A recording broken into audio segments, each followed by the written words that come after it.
गुरुर्ब्रह्मा गुरुर्विष्णु गुरुर्देवो महेश्वरः गुरुर्साक्षात् परब्रह्म तस्मै श्रीगुरवे नमः।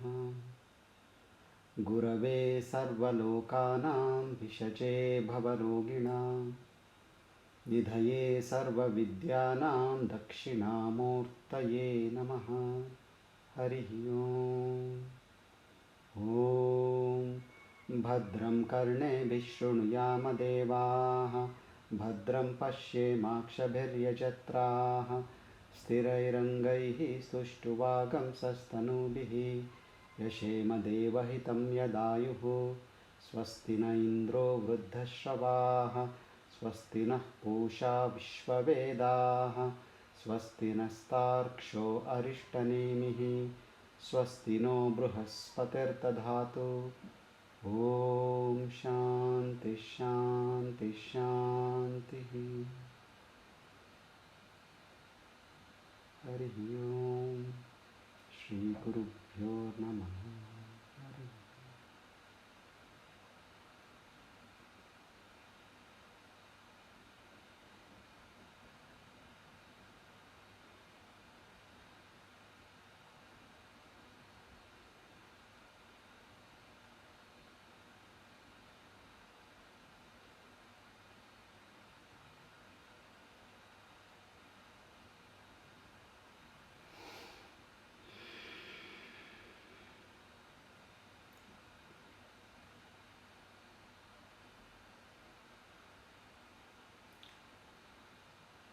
Last time we saw that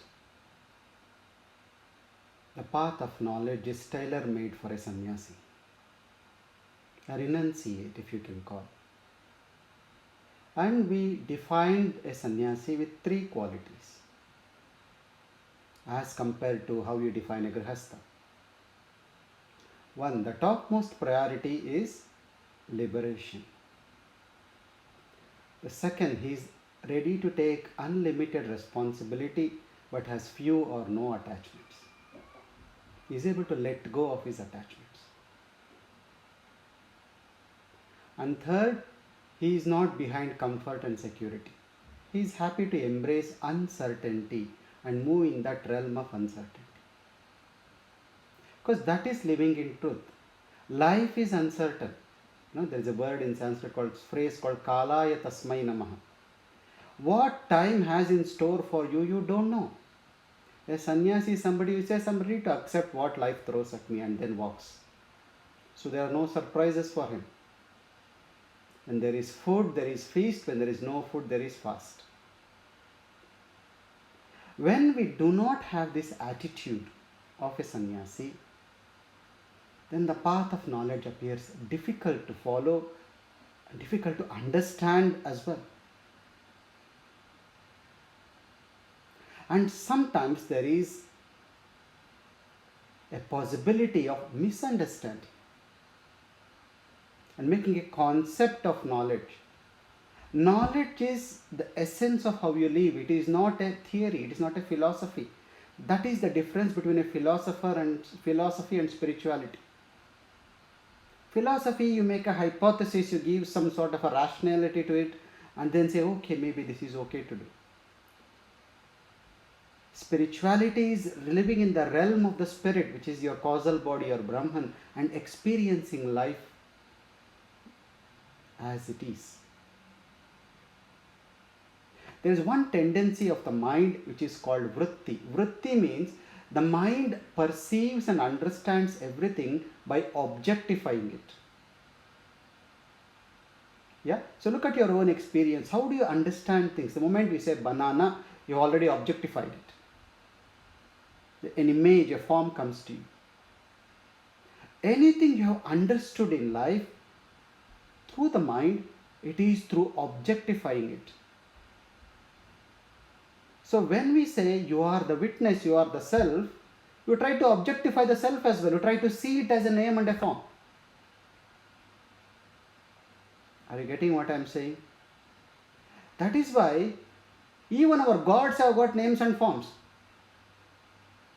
God is unlimited, but how can unlimited have a form? How can unlimited have a name? Because we have superimposed our conceptualization on divinity. So this is Anumana and Anubhava. Mana means measuring, manaka, how you measure. Anything that can be measured comes under Anumana. Anumana means conceptualization, assumption. You assume maybe this is how it is. And how do you assume? By objectifying it. Anubhava is you experience it. It's like the ice cream example. You read about an ice cream, you hear from somebody, see the advertisement, and then you have an assumption, a concept, this is how an ice cream is probably. But once you eat it, you have the experience of it. That's why to walk on the path, the most important are those 4 qualifications. Once those qualifications are there, then you will see that this is the essence of life. Anumana is the technicality of it, the theory behind it. Anubhava is the essence of what we are speaking. So again and again you have to revisit those 4 qualifications. Yeah. So in the Kena Upanishad, if you go, it's very beautiful. In the first chapter, the Guru speaks about the Brahman. And in the beginning of the second chapter, the disciple comes and says, "Oh, such a wonderful, beautiful explanation. Now I think I know what Brahman is." And the master immediately says, "If you say you know, that means you don't know. When you know that it is something which cannot be known, then you know." So be aware of this tendency of the mind to objectify the self and to make it another concept. Yeah. So this is one thing. The second thing is, we ask this question: who is suffering? Who is miserable? Who is being challenged in life? Who is going through all these diverse experiences? See, the Brahman is untouched. In the Kathopanishad it says Brahman is joyful and joyless, both at the same time.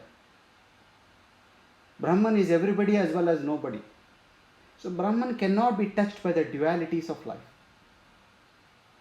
And the gross body is inert. It's got nothing of its own. So what leaves us that with is the subtle body. All that we experience is experienced at the level of the subtle body. And the subtle body is very active, and the mind is very active, it imposes these suffering and whatever your experiences are onto the physical body. It appears as if the physical body is also experiencing it. So it's mainly the subtle body. Have you noticed this? When the mind is restless, however comfortable the body also feels the discomfort. Yeah, Gurudev says this very beautifully. He says, a strong mind can pull through a weak body, but a weak mind cannot do anything with a very good body. That's when you look at all these celebrities committing suicide, then you see from the gross level, what did they lack? What more did they want? They had fame, they had wealth, they had status, they had popularity, everything they had. But there was no peace. They were so restless. The subtle body was not established in knowledge, in truth. Because it held on to the unreal as the real, it could not stay steady. That's why Krishna says in the Gita, Atmanam, the mind, your best friend and it's your worst enemy. It is the one which will elevate you to great heights, or it will drop you to deep valleys. Yeah, so this is another thing we need to be aware of, is all that we go through is at the level of the subtle mind, subtle body. And when you're able to manage the mind, manage the subtle body very well, then the gross body sorts itself, and Brahman is anyway untouched by it. Yeah? And any Upanishad, when you say, it answers 3 questions basically. The first question is, who am I? Next question is, what is this world? What is this life? What is this universe? And then the third question is, what is God? Any Upanishad you take, somewhere these three questions are made the top priority in answering. Who am I? It's usually answered first. Most of the Upanishads say. Here also, they told you what they start off with the approach of who you are not, and then they say what is remaining is you. It says you are not this body, you are not the senses, you are not the mind, you are not the intellect. Who am I? That which is witnessing all these things. Today we will see a little bit more about what is this universe and a bit about who is God, what is God.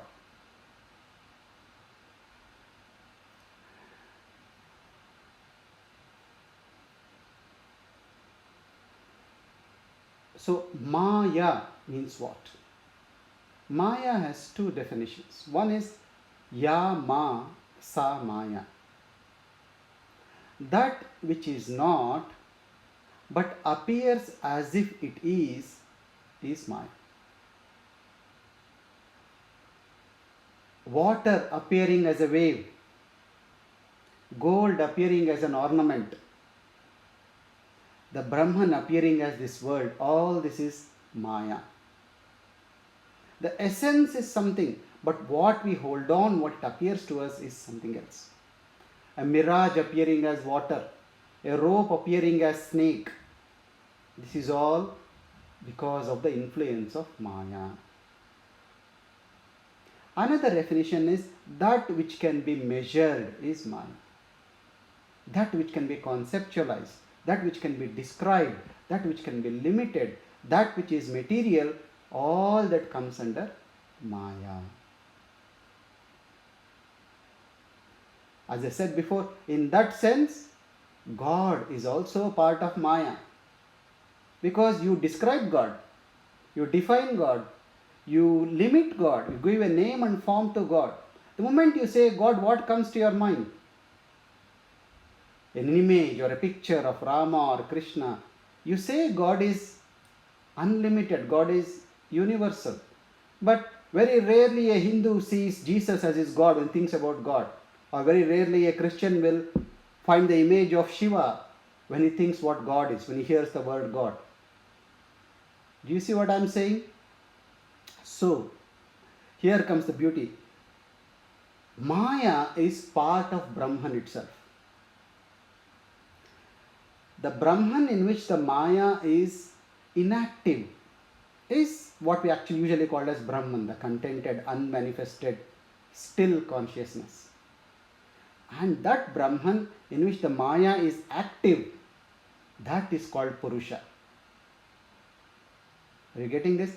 Because of the activity of Maya, Brahman is able to project as the world. That's why we call Purusha as that part of Brahman which intent to manifest, which a desire to manifest. That's because of the activity of Maya. Now, Maya has two aspects, two qualities. It's called Vikshepa and Avarana or Avrutti. Vikshepa is the ability to project. Avarana is the ability to hide. Now, when the world is projected, we all experience it through our senses. Now, nobody can escape the Vikshepa aspect of Maya. Even enlightened people will see the world like you see. We see different names and forms and everything. And in fact, Vikshepa is not a problem at all. Vikshepa is just a play. If you go to the Bhagavatam stories, they say Vishnu was bored, so he wanted a creation, he wanted some diversity. So he said, okay, let one split into many. One manifest as many. But you don't forget the one and just get stuck in the many. So Vikshepa is the ability to project the undivisible Brahman as the different names and forms, as the varied scenery. This person, that person, this house, this property, This tree, this nature, this bird, all this is a projection. Now there is no problem with the projection, but there is a problem with the avarana. Avarana has the ability to hide. What the Maya does, it hides the unreal. It puts a veil over the Brahman, so Brahman is not seen, but the projection continues to be seen, because Brahman continues to illuminate the subtle body and the gross body. So they continue to be seen and experienced, and when the Brahman is not seen, you hold on to the subtle and the gross body as real. This is the problem. Say, for example, you see a mirage and you think it is water. You go there and then you say, oh, it is not water, it was just an illusion. And then you walk away. And then you turn back and see, again it appears like water. Now again you will not run to it, because now you know. Because the avarana has been taken away. The ignorance has been taken away. The veiling part has been taken away. Now you are aware. You say, oh, this is just an illusion. The light falls on a prism and then 7 lights come out. You know that the 7 lights are only a projection of the white light, and they are only there because of the prism. You take away the prism, the 7 colors disappear. And then you don't make the mistake of saying that, oh, these 7 colors are different, that white light is different. When the white light, which is very obviously all around, is not seen, you hold on to the 7 colors which are more obviously seen. In the room where you are sitting, if you ask what all do you see, you will name the table, the chair, the furniture, your mobile phone, everything. But you will usually not name the space in which everything is there. So when the attention is not on the space, when the Maya hides the space, it does not hide the space, it just makes it less obvious, then the more obvious becomes real. This is called as the avritti, or the avarana shakti of Maya. Say, for example, when the sun is shining bright, you can hardly see the moon, and also you can't see the stars or anything. When the sun is not seen, the moon appears very bright. In fact, appears the brightest thing there. All the light of the moon is come from the sun, and because the sun is not seen, the moon's brightness appears very prominent, and the stars are also seen. Similarly, when the reality is hidden by the Maya, the unreal takes on as real. That is the main reason why, in spite of going through this session, sitting and all, I still feel this body-mind complex is real. The body-mind complex has been illuminated by the Brahman, but the Brahman is very subtle and behind and is covered by the Maya, so you cannot access it until you are aware of it. Until you become aware, until you go through the spiritual process and taking your attention to the witness, you are not able to see the Maya. You are not able to see the truth. So the untruth appears as the truth and you hold on to it. The rope appears as snake. But the moment you know it is not a rope, it is not a snake, it is rope, that illusion is taken away. And that's the state of the enlightened. The enlightened also see the projection, but they are free from the avritti part of Maya. They cannot be fooled by the illusory part. So they see everything as just a projection of Brahman. Whenever they see the rainbow, they say, oh, there is a white light. The white light is appearing to me as rainbow. Are you getting this? So this is important to know what Maya has 2 aspects, a projecting power and a hiding power. That is why it's called as a Shakti. For Brahman, for the wise or the enlightened, Maya is a power. And what is the purpose? Why couldn't Brahman has remained as Brahman? What was the point of creating all this and confusing us? Then the answer comes as karma. This I, which associates itself with the subtle and the gross body, has to need a platform to go through its impressions. It's like, when a new child is being born, you decorate a room, you put all the toys and everything. Why? So the child can play around. This world is like that playground for you to play and exhaust your karma. The only purpose of this projected world is for you to use your projected reality and engage with it and get rid of your karma. Otherwise, you have to keep coming back again and again. To exhaust your karma, the nature has provided you a platform, a stage for you to play, and that stage is the universe. So it's Vikshepa and Avarana. These are two things we need to bear in mind. Vikshepa, everybody goes through, even the enlightened see these projections, but they are not fooled by the veiling power of Maya, the Avarana. Because of that, what happens when the veiling power is there? You forget your true nature and hold on to the illusory nature as true. Yeah? Then we have two other things to say. This time we'll talk about, there are three jivas mainly which are described at a later part in the text. We have spoken about them before in many other sessions. It's called as a spiritual self and a transactional self. Our existence has two parts, a material part and a spiritual part. The gross body and the subtle body, they form what's called transactional self. Transaction itself means, it is the name itself, it's called Vyavaharika Satya. The world in which we live, the world in which now we are interacting with each other is the Vyavaharika world, Vyavaharika Jagat, and this reality is the Vyavaharika Satya. That I am speaking to you or listening to me or reflecting, a transaction is happening between us. And then there is a spiritual self, the witness, which is unchanging, which is the Brahman or the causal body. There is also a third self which is mentioned later on, that's called as Paribhasika, it's called imagined reality, that which you see in your dream. What you see in your dream is different to what you are seeing now, and what you are seeing now is different to when you are enlightened, what you see the world like. So when a dreamer wakes up, then he says, oh, that was all a dream. He is able to discard what he saw in the dream. But as long as he was dreaming, it was real. But if you are doing sadhana, you will notice that nowadays, if you are doing your sadhana, when you dream, you are able to notice, you become aware that, yes, I am dreaming. Yeah? As some of you having this experience, if you are having this, that is good. This happens as you do your sadhana, you will be able to have that awareness flow into your dream state as well. But you are able to accept that. So you are not scared by your nightmares because you know it is a dream. But for most people, a dream is very real when you are dreaming.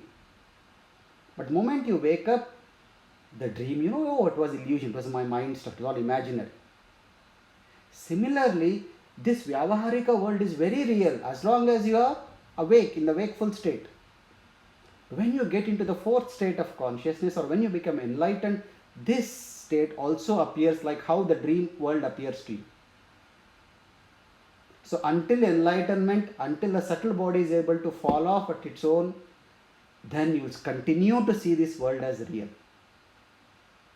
But you can always have this knowledge at the back of my mind, yes. And this happens to you when you meditate, when you, those few seconds before you just drift off to sleep, those few seconds when you are just woken up, and when you meditate, you will see that, oh, that state when even this all appears very dreamy, not very concrete. Yeah? So, with this background, we will go into the shlokas. The other thing which I want to say is, when we're talking about the suffering aspect, the subtle body,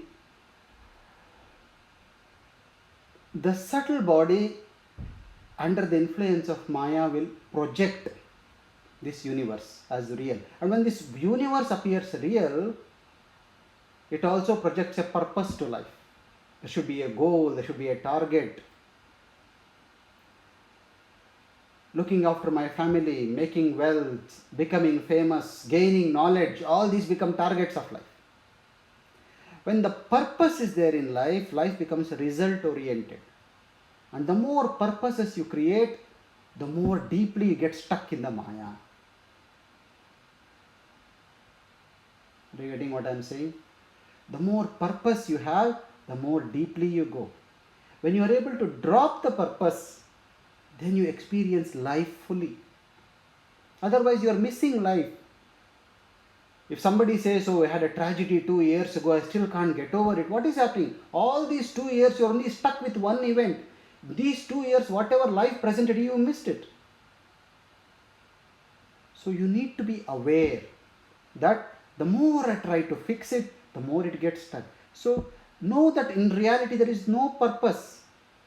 Everything is happening on its own. You just be a witness and move through it. You know, a disciple comes to a master and says, "Give me some knowledge." And the master says, "Look around you. What do you see? Without you doing anything, you are stuck in so much of Maya.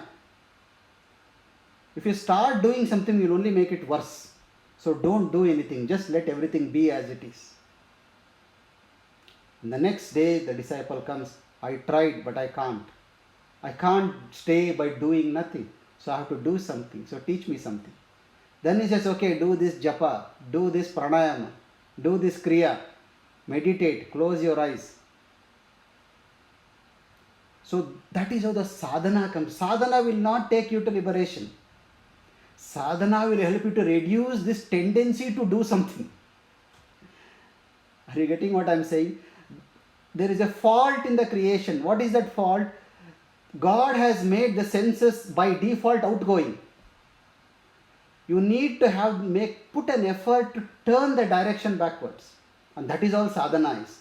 The sadhana is your ability to cut off this outgoing mind and move it inwards. And when you move that, what happens? Basically, you stop fixing the world. You stop trying to do something outside. You try to find a purpose. All this will drop off. And then automatically, you will get clarity. Automatically, you are not that affected by the impact of Maya. And remember, Maya only impacts the subtle body and the gross body. It is on this side. One side is the causal body, other side is the gross and the subtle body. In between is this veil of Maya. And Krishna says again and again in the Gita, "I am on this side of the veil. You take your effort and come on this side, I am already waiting for you." Yeah? So, these things we need to keep in mind. And there's another story I will tell you. There are two stories I will tell. And these stories will help you to understand what the master is trying to tell you in this Upanishad. There was a woodcutter, and he used to cut the wood and take it and sell it in the town. He used to live in the forest, and he had a son. The son had never seen a town. He was born in the forest, had lived in the forest all along. He would help his father to cut the wood. One day the father said, "I will take you to the town. I will show you a furniture shop. There you can see a table, a chair, a wardrobe, a desk, everything." The boy got very excited. So the father takes him to the shop, and then he tells the owner, "Can you give a round? Can you tour of your shop?" So the owner comes and says, "Look, this is the table, this is the chair, this is a wardrobe, this is the door." This boy appears very confused. He comes back to the father and says, "Why is he showing wood and telling this is a chair, this is table, this is... I only see wood. What is there? Where is the chair? Where is the table?" Okay? This is how the enlightened see the world. Second story, very similar one.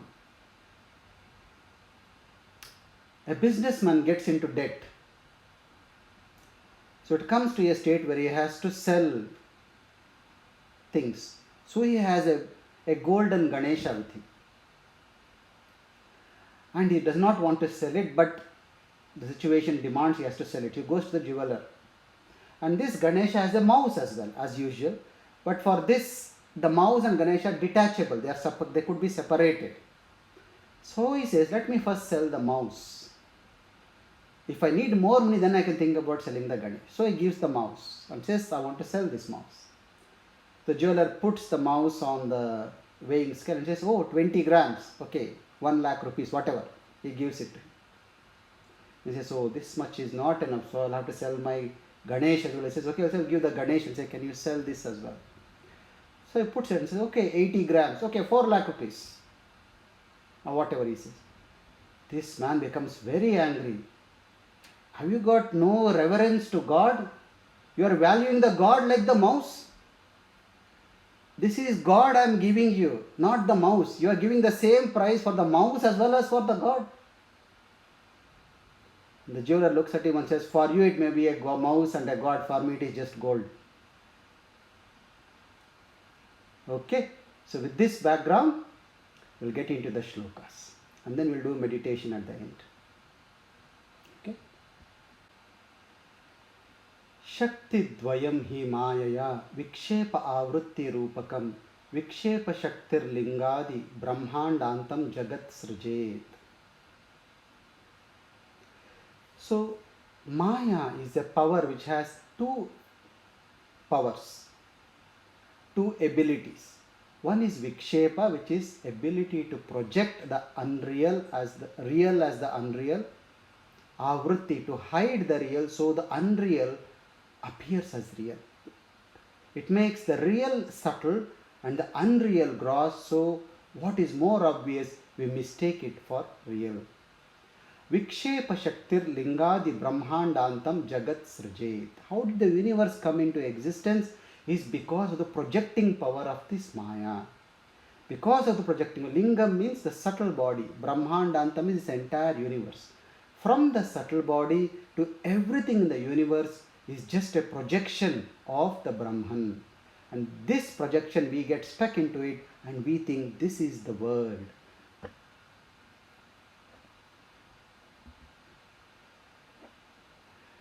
सृष्टिर नाम ब्रह्म रूपे सच्चिदानंद वस्तूनि अब्धौ फेनादिवत् सर्वनाम रूप प्रसरणा. What you call as creation is nothing but a manifestation or the projection of the Brahman, which is essentially existence, consciousness and bliss, Satchidananda. Just like water projects itself, water in the ocean projects itself as a wave and then as a foam. You know, when the waves are there, you can see at the crest of the wave there is a foam. When the wave hits your feet on the beach, you will see the foam there. Similarly, it says, just like the water projects itself as a wave and then as a foam, similarly, this Brahman, this causal body projects itself as the various names and forms, subtle body and the gross body. Sarva Nama Rupa Prasarana. It just projects itself. There are two things here. One is the projection of the water as a wave and as a foam. So creation is like that.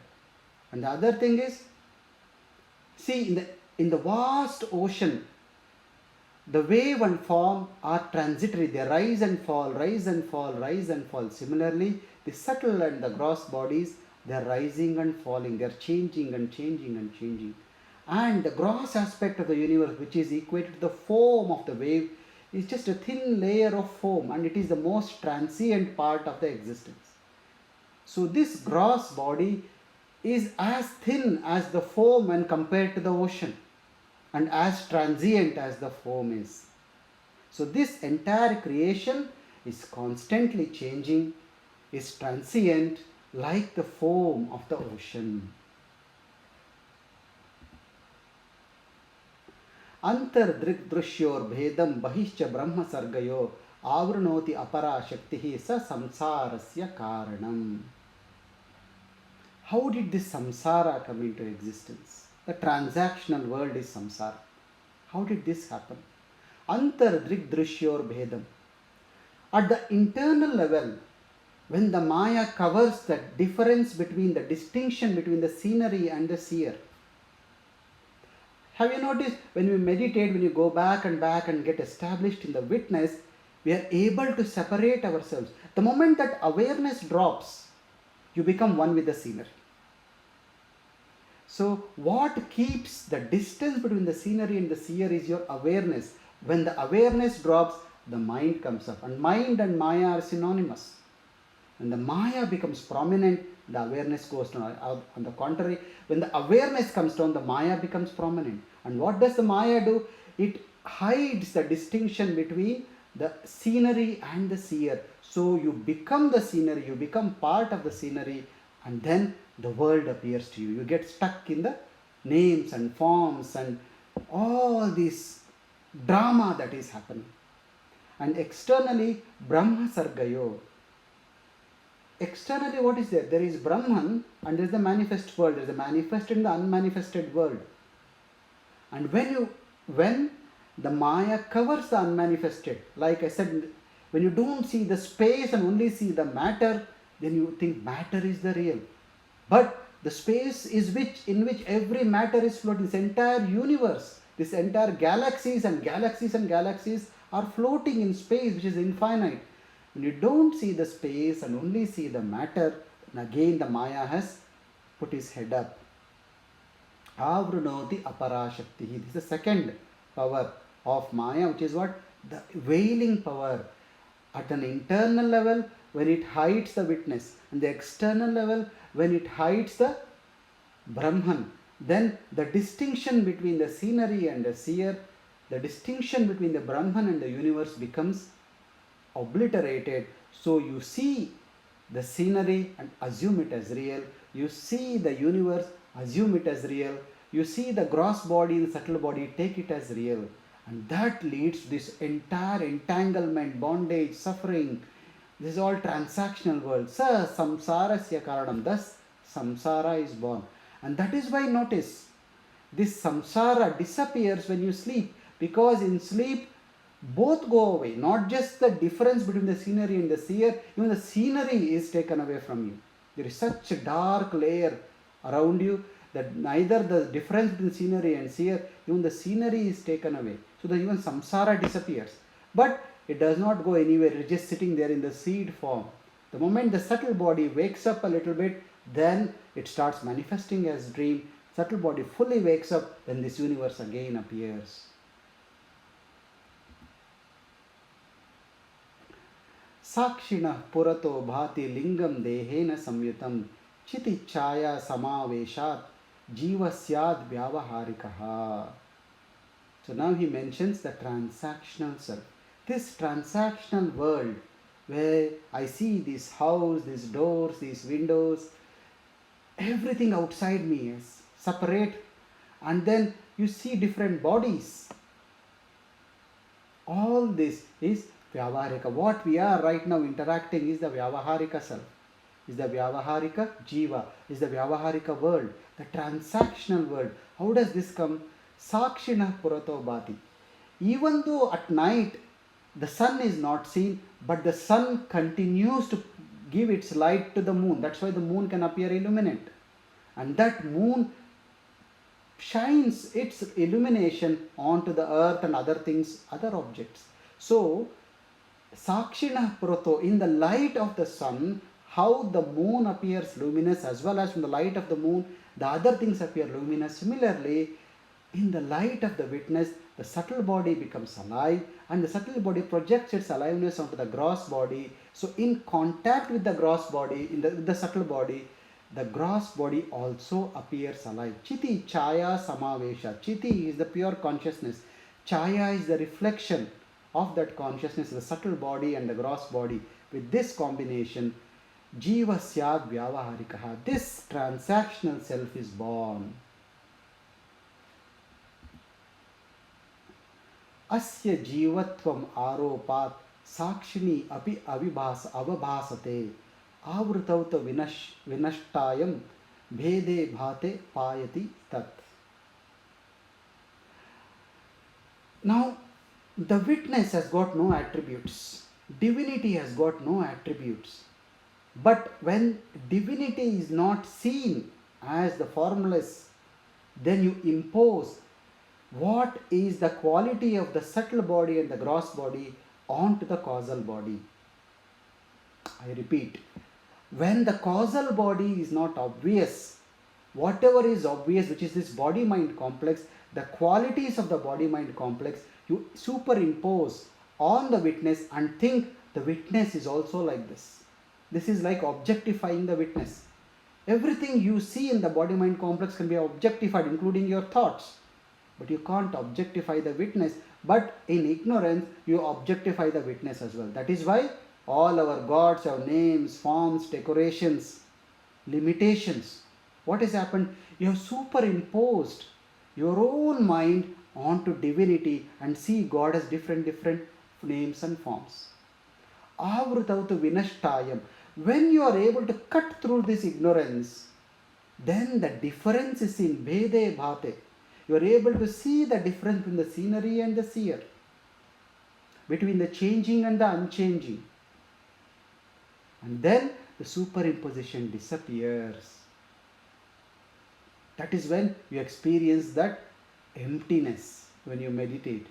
As if you are falling into an abyss, as if you are getting lost somewhere, as if you are expanding, as if you are coming out of this limitation of this body and mind, and they appear very distant.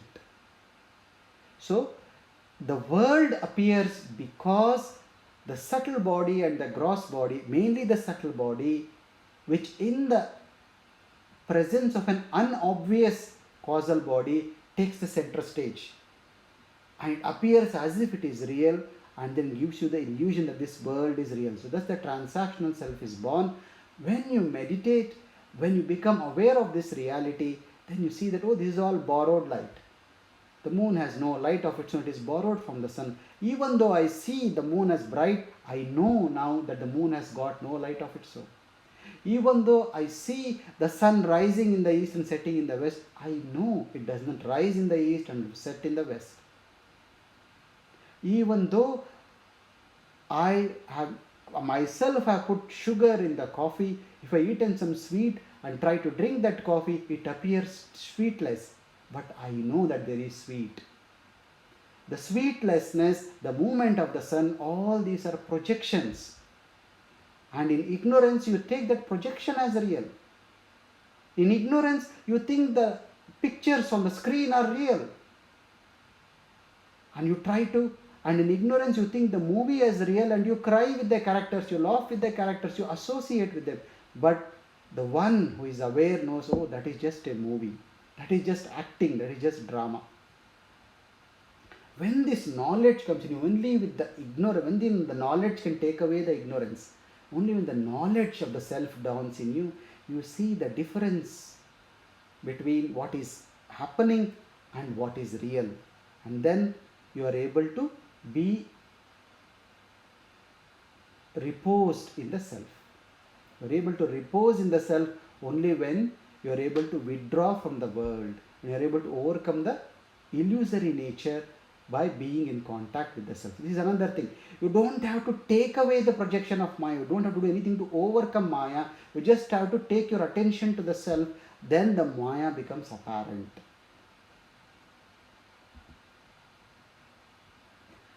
Tatha sarga brahmanoscha bhedam avritya tishtati ya shaktistad vashat brahma vikritatvena bhasate. He spoke in the previous shloka about what is happening at the inside when the scenery and seer is merged. Here he says externally when the universe is superimposed on Brahman, again because of the Maya. And he says when that Maya, when that illusion is taken away by knowledge, then you see that all the different names and forms are just distorted realities. You are standing in front of a mirror, you see the reflection. The reflection looks like you, but it is not you. Unless you know that, you assume the reflection as you. You might have seen this in some of the movies, They are showing you the actor. You see the actor acting and telling the dialogues. And after a few seconds, the camera zooms out and you will see that actually you are not looking at the actor, you are looking at his image in the mirror. And when the camera zooms out, you will see the actor as well as the image. Then you say, oh, that was an image. That knowledge will make you realize the difference between the real and the unreal. The pure consciousness and the reflected consciousness. Atrapi avritti nashena vibhati brahma sargayo vedastayo vikarasyat sargena brahmani kvachit. What we just discussed. When you are able to overcome this veiling power of Maya, then you will see the difference between the Brahman and the universe. That difference becomes clear. The difference between the actor and the reflection in the mirror becomes clear. Then you see that all the changes, If the mirror is cracked, the image appears cracked. If the mirror is dirty, the image appears blurred. So you see all the changes you see in the reflection are because of the medium which is erroneous, not because the person in front of the mirror. So you see that all the distortions you see, which is in the mind and the body, do not belong to the Brahman, do not touch to the Brahman. It's only because of the medium which is distorted.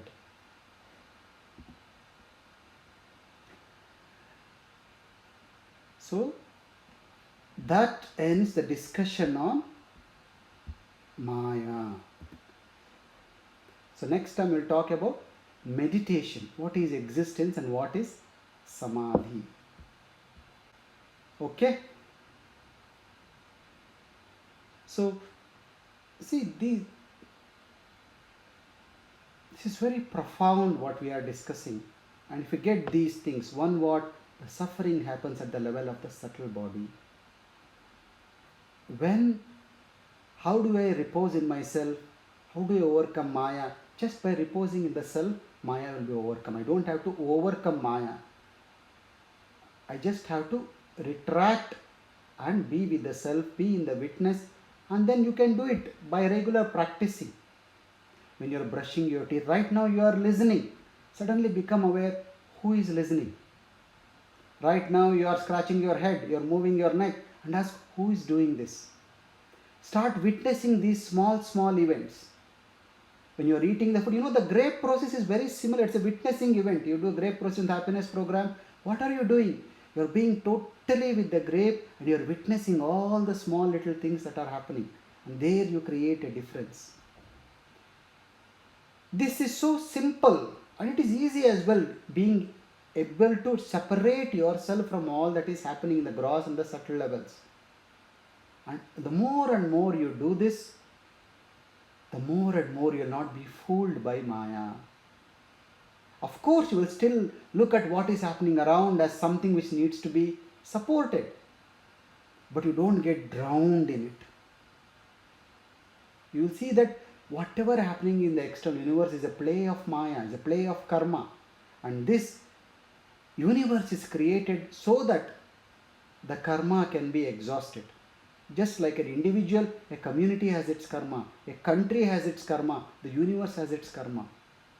And to get that karma away, lot of events happen in the world, including the disasters which we are seeing and witnessing. When you are able to separate from it, at the same time not behave irresponsibly, take responsibility but don't be attached to what is happening, then you have grown. You see, these are two important. Sometimes detachment also makes you irresponsible. Oh, I don't care. It's not I don't care. It is that I know that is an unreal aspect of it, but there is a way I can support it and I will support it. I will take the responsibility, but I will make sure I am not affected by it. In the Yoga Sutras, Patanjali gives you 4 mechanisms, isn't it? He says, be friends with the happy people, be compassionate to those who are suffering, become one with those who are blessed, enlightened, and ignore those who irritate you. So if you stick on to your roles and don't mix up these roles, then you will be happy and you will be peaceful. Peace will not dawn in you unless you stop running behind desires or running away from your challenges. Both you have to do. When you run away from your challenges, what you are doing, you are not accepting life as it is right now. You are trying to say, no, it should not happen. It should not happen. Why is this happening? When is this going to end? And when you are running behind desires, you are saying what I have is not enough. The feverishness in you stays. Unless the feverishness dies you, unless the acceptance dawns in you, the clarity of your own nature will remain hidden under the influence of Maya. So what is not real will appear real, and under its influence you go through suffering again and again and again. The Yoga Vasishtha says you move from one dream to another, one dream to another, one dream to another, never waking up. And in the Kathopanishad it says, you move from death to death to death to death. This is a very harsh master. He doesn't say you go from life to life. He doesn't say you move from birth to birth. He says you keep on dying, you keep on dying. That means what he's saying, you have never lived. Your living in ignorance is not a living at all. Beautiful. We'll probably visit the Kena Upanishad after that. In that, a very strong sentence the master makes. He says, you have to understand, you are not honest, you have to realize the self in this lifetime. If you don't do it, it's a great disaster. He says, Mahavinashyati, he says. If you don't focus on yourself in this lifetime, you are missing something humongous. You're entering a great disaster. You're making your life, which is such a precious gift, into a disaster. Without the body, without the mind, without the intellect, you cannot realize that which is beyond the body, beyond the mind, beyond the intellect. So use it for that purpose. If you don't use it for that purpose, it goes out and ends up in this world of suffering and pain and expectations. All this will take over. So you need to train your existence, the subtle body and the gross body, through your sadhana, to engage in something that will uplift you, not something that will drain you. Yeah. Okay. That should be enough for today. So let's tell the Shanti mantra. Om Sarve Bhavantu Sukhinah, Sarve Santu Niramayah, Sarve Bhadrani Pashyantu, Ma Kaschid Dukkhabhat Bhavet. Loka Samasta Sukhino Bhavantu. Loka Samasta Sukhino Bhavantu. Loka Samasta Sukhino Bhavantu. Om Shanti Shanti Shanti. Hari Om. Shri Gurubhyo Namaha. Hari Om.